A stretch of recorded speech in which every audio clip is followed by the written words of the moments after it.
Entre deux salves de tir, les participants à cette procession funéraire entonnent le takbir.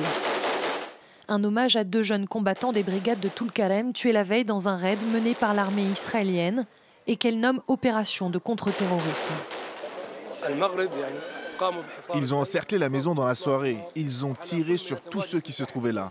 L'âme de mon fils est montée au ciel en tant que martyr qui luttait pour la dignité des Palestiniens. Martyr, un terme désignant tous ceux, combattants ou non, tués par l'armée israélienne.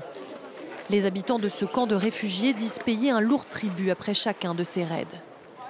Le propriétaire d'une petite boutique qui ne souhaite pas apparaître face caméra affirme que les soldats israéliens ont visé sa devanture à 8 reprises depuis le 7 octobre. L'objectif principal est de démolir, de faire pression sur nous en détruisant, comme vous pouvez le voir, des magasins, des voitures, en arrêtant des gens sans raison. Nous nous sommes habitués à ce genre de comportement barbare, mais nous ne laisserons pas faire. Ces routes éventrées ont fait les frais des bulldozers israéliens. Les forces armées affirment les utiliser pour neutraliser des engins explosifs. Les habitants, eux, disent passer leur journée à réparer ce qui sera à nouveau détruit dans les jours ou semaines suivantes. Si les raids se sont multipliés dans les camps de réfugiés depuis le 7 octobre dernier, les victimes du feu israélien ne sont pas toujours des combattants. L'armée a effectué un raid dans le camp sans avertissement, et alors qu'il ne se passait rien.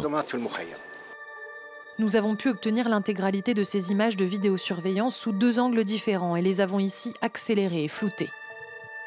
Le 8 décembre, un soldat tire plusieurs fois sur le neveu de Mansour. Le jeune homme de 25 ans qui ne porte pas d'armes est tué après une énième salve rapprochée alors qu'il est au sol. Là, ce sont les impacts de balles. Vous pouvez les voir ici. Si les occupants avaient des raisons légitimes de le soupçonner, ils auraient pu arrêter Rami. Il était blessé et à terre. Sur l'une des 2 caméras, on peut voir une seconde victime.